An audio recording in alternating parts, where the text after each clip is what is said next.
Welcome to Luca is a Billionaire, where the only thing I invest in is your answers. You begin by preparing both devices so the connection is reliable. Connect your phone to the same trusted Wi-Fi as the Windows PC. Use USB tethering if wireless is unstable.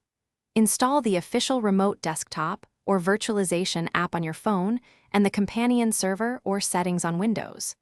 Once done, enable developer options and USB debugging for advanced troubleshooting, and make sure drivers are current so the first handshake succeeds without time wasted on basic fixes.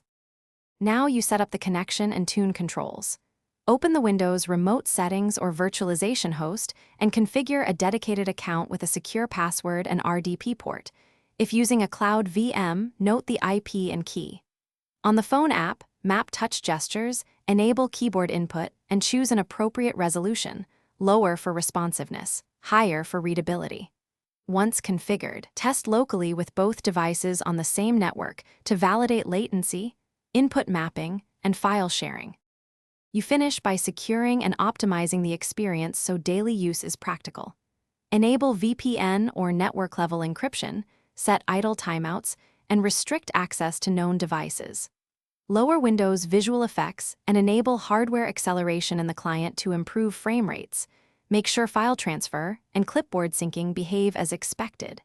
If the session won't connect, first check the firewall and port forwarding, then confirm credentials and network reachability. Reboot the host and retry.